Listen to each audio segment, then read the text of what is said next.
Vous savez, dans le journal ce matin, l'histoire d'un jeune homme qui se voit, un père de famille de la région de Chaudière-Appalaches, qui se voit au bout de ses prestations d'assurance-emploi. Il est atteint d'un cancer, et puis ben là, les traitements et autres, ça se prolonge. Il n'est pas le premier à qui ça arrive. On va parler tout de suite avec Louise Chabot, la députée de Thérèse de Blainville du Bloc québécois. Bonjour, Mme Chabot.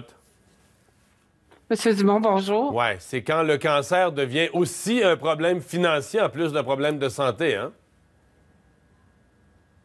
C'est vraiment pathétique et c'est indigne de laisser des gens dans cette situation-là quand la situation financière, comme vous le dites, prend le dessus sur le fait de se soigner puis d'avoir la capacité de se soigner.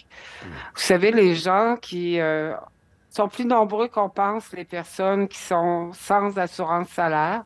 Du côté de leur employeur, c'est près de 60 et le régime d'assurance emploi était prévu et prévoit des prestations en cas de Ouais. maladie.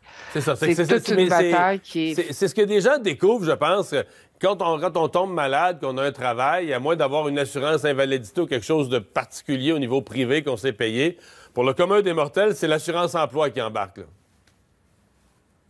Oui, c'est l'assurance emploi parce que les gens cotisent à l'assurance emploi et on doit des prestations de maladie. C'est toute une bataille qui s'est faite au fédéral. Vous savez, le régime d'assurance emploi, c'est supposé être un régime de filet social en cas de perte d'emploi ou en cas de maladie, comme on le voit présentement avec des situations qui sont certainement plus nombreuses que celles qui sont rapportées. Ouais. Donc, ce régime-là, le gouvernement libéral s'est engagé à le réformer de façon globale pour répondre aux besoins des travailleuses et des travailleurs, mais il n'y a rien qui a été fait. C'est ça qui est assez indigne de ce qui se passe, c'est qu'il y a eu deux projets de loi. Le projet de loi du Bloc québécois, Émilie Sans Façon, un projet de loi des conservateurs. L'ensemble des partis d'opposition sont d'accord pour augmenter alors de 15 à 50 semaines, et c'est le gouvernement libéral qui fait la sourde oreille, qui n'écoute pas la population. Il y a eu des pétitions de plus de 600 000 personnes qui n'écoutent pas et qui refusent à bonifier ce régime-là. C'est honteux, M. Dumont. Ouais.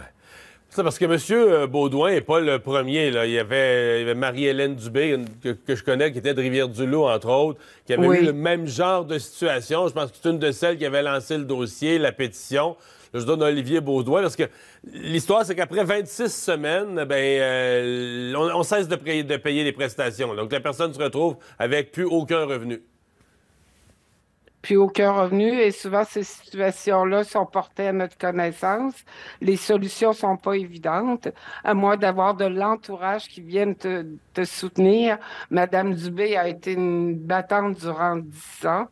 Émilie Sans Façon en a fait son combat aussi. Ouais. Elle est malheureusement une jeune femme décédée. Les gens, c'est prouvé, là. Les experts témoignent. C'est en moyenne 41 semaines pour se soigner avec des maladies comme ça. Parce que souvent, entre le moment où tu as ton diagnostic et on t'annonce les traitements, tu as déjà un nombre de semaines importantes d'engager. Donc, il en reste peu. Le gouvernement fait fi absolument de protéger ces travailleuses-là et travailleurs-là. Et ce qui est choquant, c'est qu'il ne met pas une scène dans le régime d'assurance-emploi. C'est un régime où les gens cotisent, puis quand ils ont besoin, ils veulent compter sur le régime. Fait qu'il faut que le gouvernement libéral se ravise, accorde accorde la recommandation royale aux projets de loi qui ont été annoncés, votés majoritairement par les parlementaires, soutenus par les citoyens et qui donnent justice à ces personnes-là. Eh bien, on va surveiller ça, démarche du Bloc et d'autres. Je pense que c'est un sujet qui intéresse quand même beaucoup de gens. Madame Chabot, merci d'avoir été là. Au Un revoir. plaisir, M. Dumont, et une Au très heureuse année. revoir. Je me souviens d'entrevues d'ailleurs que j'ai faites avec les gens de la Société du cancer qui nous disaient, dans les conditions de guérison, d'avoir une espèce de paix d'esprit, c'est une condition importante. C'est une paix d'esprit que vous perdez si vous êtes, par exemple, un soutien de famille et que vous n'avez plus de revenus. On